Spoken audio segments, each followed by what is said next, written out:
the Legal Corner podcast series. Welcome to today's episode of The Legal Corner, a podcast which covers a variety of legal issues to keep you informed. Hosted by attorney at law Colin Dinoon and communications specialist Leonardo Torres.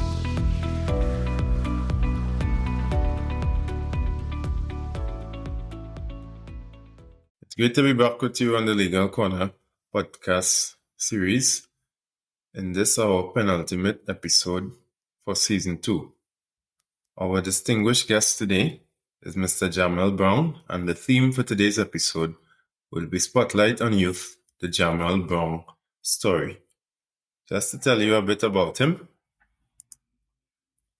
Jahmel Brown is a master's student in International Public and Development Management program at the University of the West Indies. He also has a bachelor's degree in Public Policy and Management with minors in International Relations, as well as a diploma in Paralegal Studies.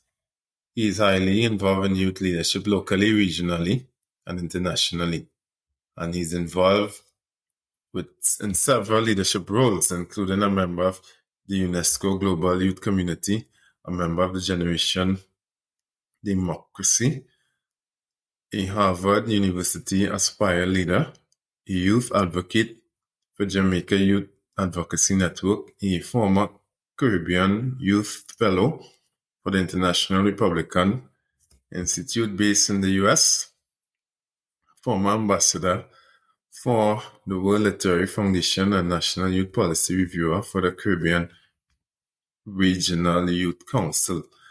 His service to youth, who are also students, is quintessentially a part of the youth dynamism of the University of the West Indies UWI Mona campus, where he was given the Premier Award for Leadership for the category of male for his excellence to the university community.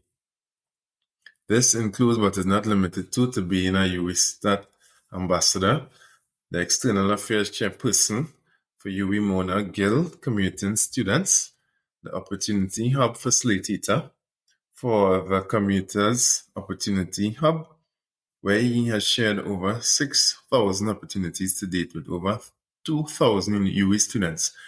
Recently, he was selected as a 2023 30 Under 30 Changemaker Awards honoree for his continued service to all youth in Jamaica and the Caribbean, as well as the diaspora.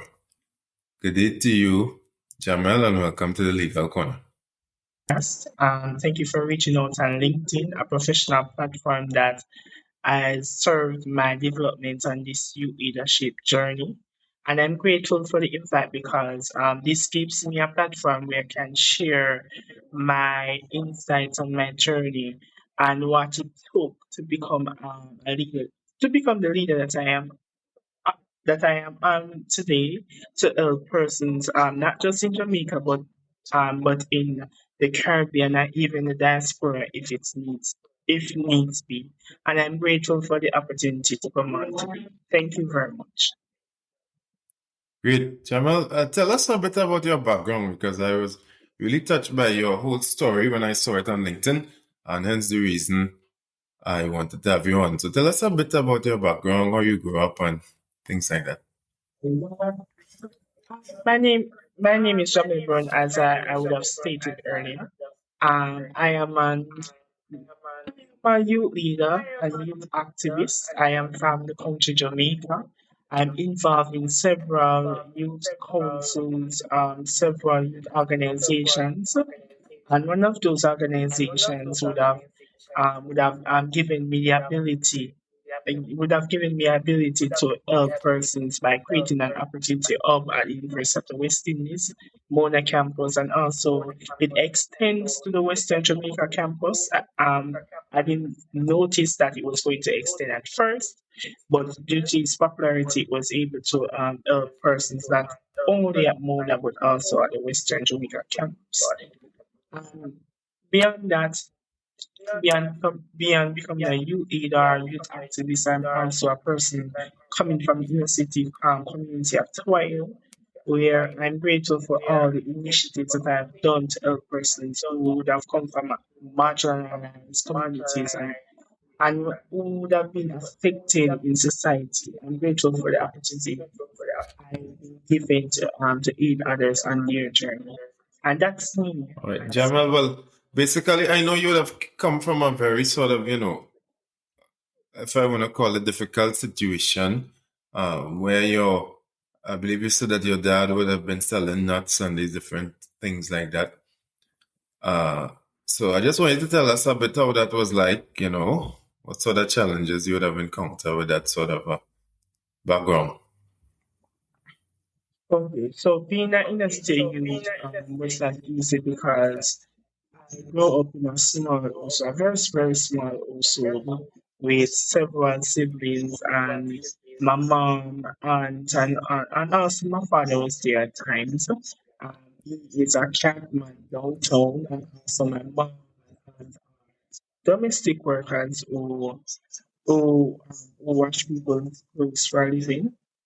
So growing up, it would have been a difficult time for me as not just a youth, but also a person coming from a marginalized community and a marginalized space where I would have seen many persons like me who didn't get to live their dreams, who didn't get the opportunity to be great, who didn't get the opportunity to further their education up to tertiary, up to the tertiary level, because persons would normally stop at 10th grade or 11th grade after or even after they complete in year 60 if they're that fortunate.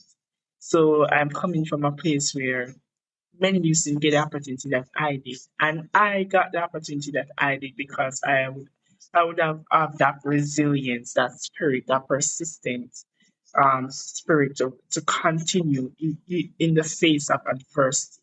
Like for instance, if I didn't have lunch money to go to school, I'm going to walk to school. I'm going to days I didn't even have iron. I didn't even have an iron to press my uniform most days, and most days I would wear my uniform crushed to school. Most days I wouldn't have the necessary resources, but I pushed on. I pushed on and I continued. So I took it step by step by step. And in that moment of crawling, and in that moment of never giving up, even in times when I felt like I did not matter, I felt that my life didn't really matter given the circumstances that I was in. And I'm grateful for continuing, and I'm grateful for reaching a point in my life where I'm now able to help others on their journey. Given that I didn't really have, when I first started out, I didn't have a lot of help compared to the help that I have now. I have sufficient amounts of resources and help from persons who have Right. invested in me. Great. Jahmel, now I know you would have overcome these challenges and you went to UE and stuff like that. So how was your experience as a student at UE? And My experience at the University of the West Indies Mona campus was amazing because when I first started out, I wouldn't say it wasn't one without challenges because when I first started out at the university, it was my dream school. Always wanted to go, but when I first started out there, I didn't have the money, I didn't have the resources, I didn't have I didn't have any idea or I'm going to pay for this semester school fee or first year school fee, let alone moving on to the remaining years of tertiary education. And in that moment, I was able to get scholarships that aided my journey. But that wasn't easy at all because I would have went through severe hardship to get those scholarships.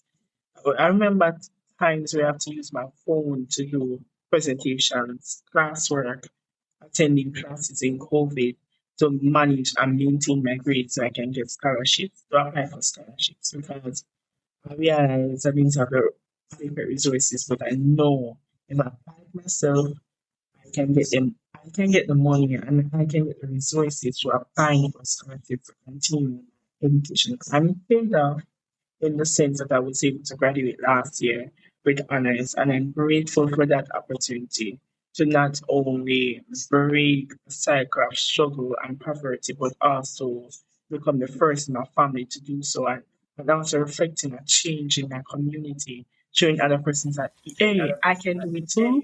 I can become that person who adds on to other person's value. Right. Now, talk to us about the Commuting Students Committee. What does that involve? The UWMONA Commuting Students Committee is an subcommittee under the UWMONA Guild.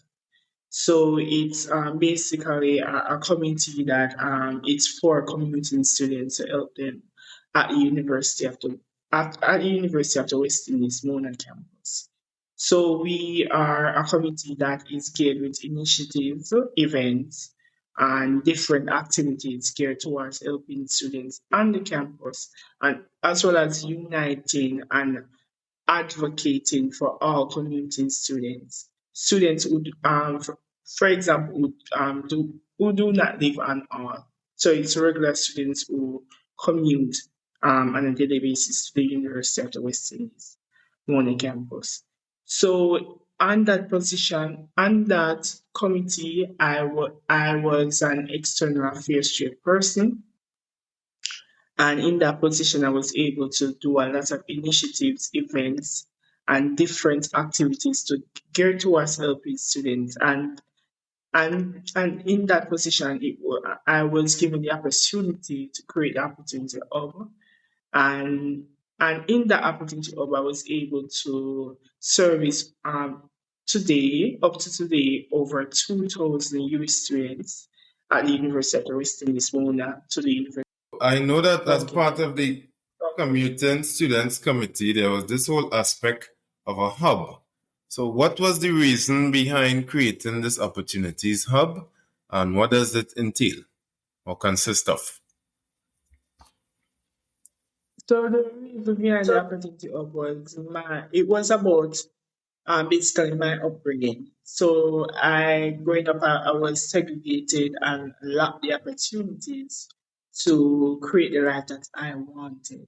So when I reached this level and I was able to get the support and get opportunities that I didn't know exist, I wanted to know, create a space where the opportunity wasn't in the hands of the privileged, wasn't in the hands of persons who are at a certain level, who can who can be the only persons who can access it. No, I wanted to create a space where everybody could access all opportunities at all levels towards their development, as well as students, youth activists, youth development practitioner if they wanted to be, or youth leader, or different spectrum or different areas in society. There is no limit towards opportunities that are posted in the Opportunity Hub, because we post scholarships. I say we because it's an initiative created by me, but in the pursuit of making it a reality, I was able to open different positions to bring on opportunity of coordinator, as well as different volunteers in the past and now to help me with the opportunity of to make it a success. At this point, we'll take a quick break and we'll be right back.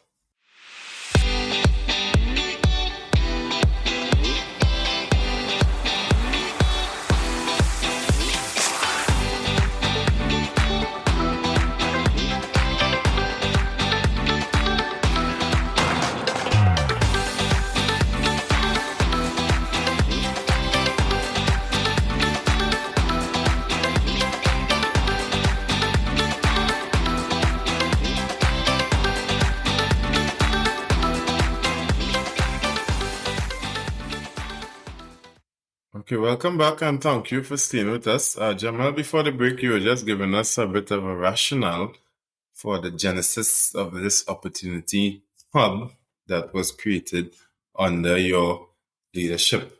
So as we're in the second half of the interview, we're just going to shift gears a bit now, and I want you to tell us, what would you say provides the motivation for your passion for youth advocacy?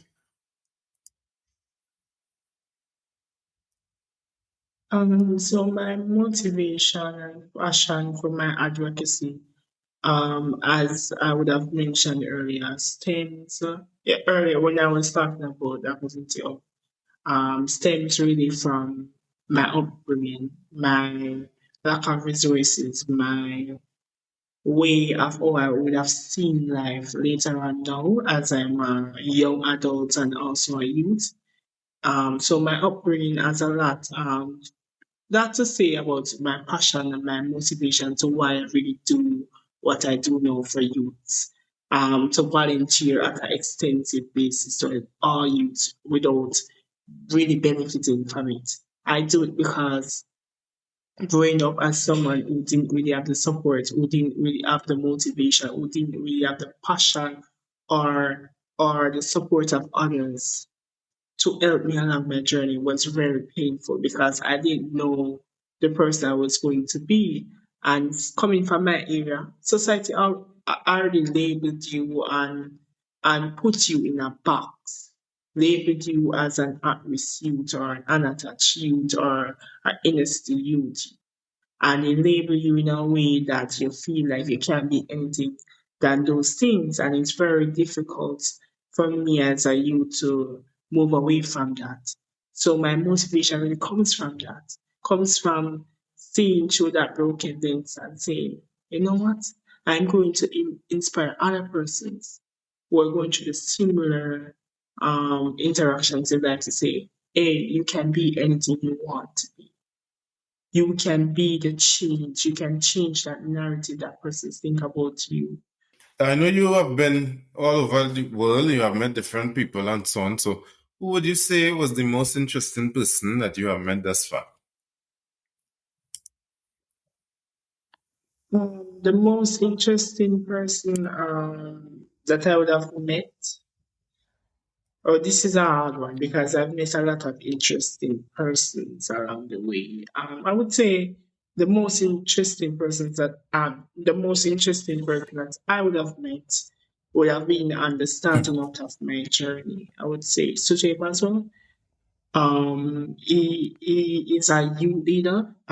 So he was someone who inspired me to become a youth leader. To shift the narrative, if you may. Jahmel, I would just like to thank you very much for taking the time to come on our podcast. I wish you all the best in your future endeavors, and I will continue to follow you online. Thank you for listening to the Legal Corner podcast series. For more information, please visit us at our Facebook or Instagram pages or send your comments to thelegalcornerpodcast@gmail.com. We look forward to hearing from you.